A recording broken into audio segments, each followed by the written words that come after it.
Ocarina of Time is finally getting a remake, and Nintendo has released the first cinematic trailer. It's not very revealing, but one thing's for sure. Hardcore Zelda fans are gathering all across the globe for this most awaited game. While we don't know the specifics, let's dive into some of the most discussed, in-demand requests from Zelda fans for the upcoming remake.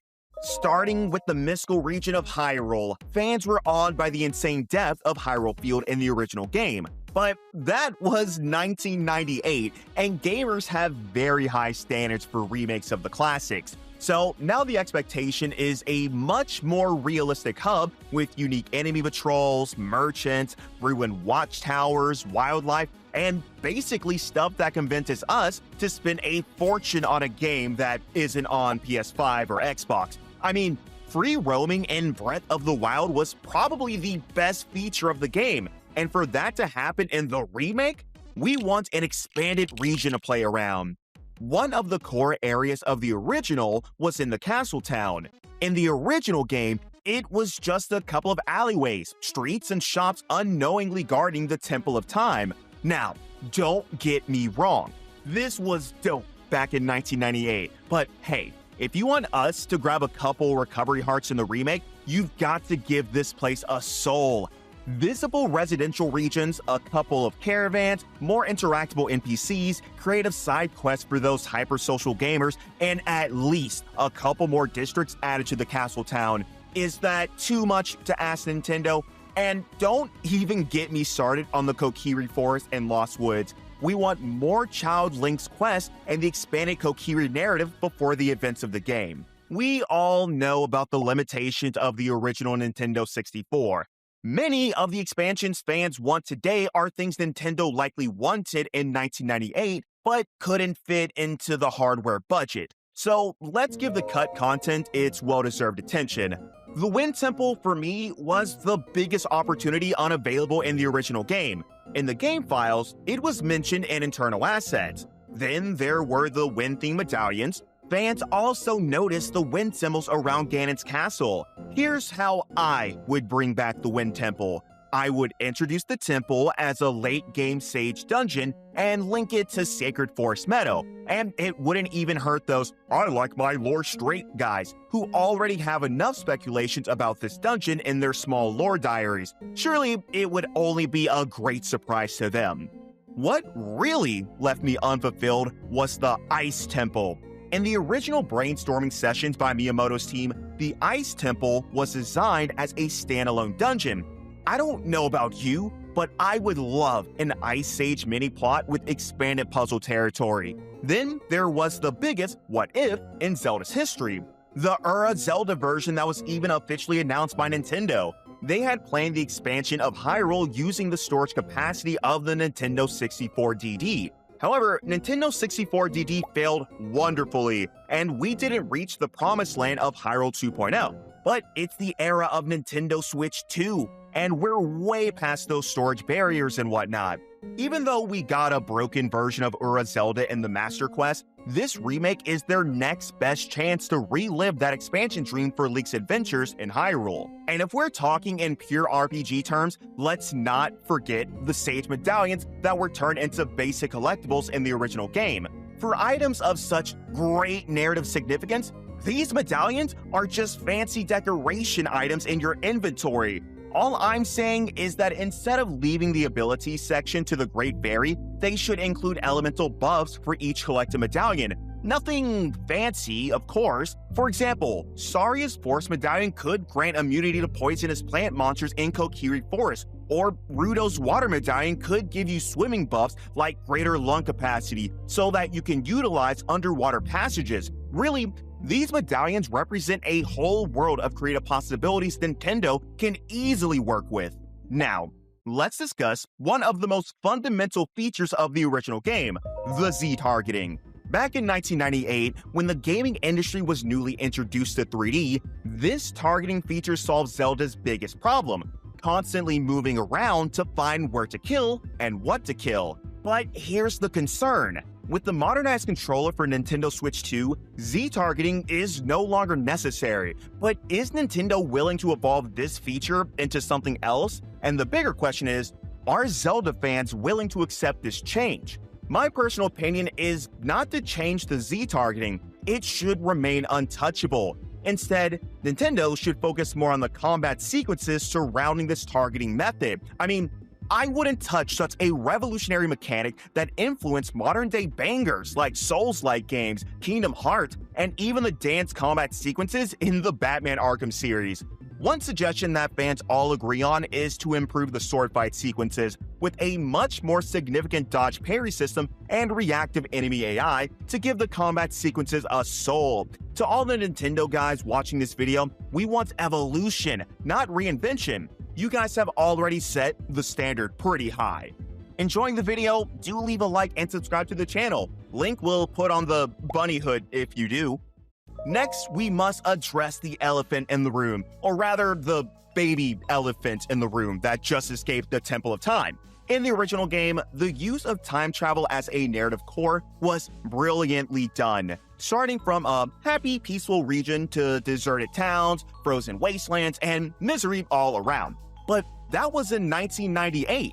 We need more than empty alleys and tumbleweeds rolling across the street. And that is where the remake comes in. Nintendo could give NPCs visibly evolving arcs. For example, visiting the castle town and meeting the happy masked salesman Link remembers from his childhood era. And believe me, this is one of the most recurring requests by Ocarina of Time fans. And I'm not just talking about NPC evolution. In Red Dead Redemption 2, you might remember the 8-year gap between Chapter 6 and the epilogue. Not just the gang members, but a lot of the NPC dialogue changed with time. We want something like that. Trees on roadsides that were barren in the past, additional buildings that tell the story of evolution, abandoned farms with forest-themed re-dead enemies infesting the area, and visible wildlife changes in the Kokiri Forest. You know, stuff that shows how time passed instead of silly exposition written on the screen. But if there's one thing we've seen a little too much, it's time travel in pop culture. So Nintendo has to be spot on with its creative choices. Speaking of creative narrative choices, we all know that Zelda isn't a horror franchise, yet it features some of the darkest environmental storytelling atmospheres. Take Castle Town, for example. Even by 1998 standards, it was established as a classic. I also remember my first trip to the Shadow Temple. Somehow, seeing all those torture devices, guillotines, and execution chambers in a Zelda game scared the living bejesus out of little me. But at the same time, locations like these gave us a unique perspective on what Zelda games are about. And so I think Nintendo needs to keep the dark tone for the upcoming remake. And I'm talking non-violent, non-bloody storytelling that relies on environmental creep, sinister sound design, and creative lighting. With Nintendo Switch 2's 4K capability at 60 frames per second, we need this storytelling in the remake. In the pursuit of global opinions on what to add or change in the remake, I came across this rather peculiar request. Change the fate of Zora, more specifically, unfreeze Zora. In the original, when I defeated Morpha and rescued King Zora with blue fire, I expected a happy ending for this region. But sadly, it became one of Zelda's biggest narrative shortcomings. Zora remained frozen, and the aquatic beings didn't get the closure they needed. Now, if you compare the storylines of different regions with Zora, they actually reach their inevitable conclusions. Even after the Deku Tree dies, Kokiri Forest survives. Not just that, when you defeat Volvagia, the roaring ring of fire over Death Mountain calms down. But Zora lacks narrative closure like other regions, and we want to see the Zora roam freely again. Narratively, this change should be gradual, visible through environmental storytelling, and Link should have a side quest chain to restore Zora, like escorting Zora folks back to the domain, repairing waterways and unique minigames, or reopening passages by solving puzzles. I know it's not very creative when you put it that way, but that's why Eiji Onuma was promoted from a dungeon designer to project president for the Legend of Zelda games. Now, speaking of incomplete stories, let's discuss the role of sages. Even though linking the sages to major dungeons in the game was a superb narrative choice, the problem was that after awakening them in their dungeons, they're no longer active NPCs with stories. They're symbolic beings linked to the narrative. no visible character development, no companionship, no friendly interaction, which is weird, especially since we know that they were Link's friends from the past. The problem was partially addressed when Breath of the Wild introduced the champions. They're active companions with extensive dialogues, memories, and combat assistance. This is where fans started drawing comparisons. The upcoming remake needs to change the origin stories of sages and show their development after awakening. They could be active companions by introducing a buddy system in combat, giving unique dialogue lines related to unique interactions with Link, as well as for the enemies they defeat. Keeping track of their unique elemental dungeons, I also think that each sage should get a unique elemental identity. Take Princess Rito for example, again, linking it with unfreezing Zora's domain. In your quest to revive the domain, Rito should exhibit water powers that would actively assist you in your side quest. Similarly, once you've awakened Darunia, he should accompany you to the Death Mountain Trail for Magma Theatrics. I'm just brainstorming here, but I do hope that Eiji Onuma should take notes. And not just the sages. Nintendo needs to revamp the role of Ganondorf before he turns into the Dark Lord. The character model was brilliant, the motives were well crafted, but something was off about its character. Despite being the main antagonist, Ganondorf remained underused in the game. Child Link sees Ganondorf as the ruler of Gerudo. He shows allegiance to the king of Hyrule. Believe me, this is not typical for a villain arc's origins. But then the whole sequence of the Door of Time plays out, and the next time we see Ganondorf, he's this tyrant who has wreaked havoc in Hyrule. Zora's domain is frozen, and Castle Town is fallen. We don't see these developments, just the aftermath. And I get it, back in 1998, this was enough, and players expected as much from the game. The problem was that all of this happened behind the scenes. As a child, I remember I had so many questions about the story, starting from, what happened while I was gone? How did Hyrule fall? What happened to Castle Town and why? I remember thinking that Ganon deliberately spread the re-dead enemies there to make sure Link never survived the return trip. In fact, this was my very first fan theory for a video game. This remake has to answer many plot holes in Ganondorf's story and his rise to power.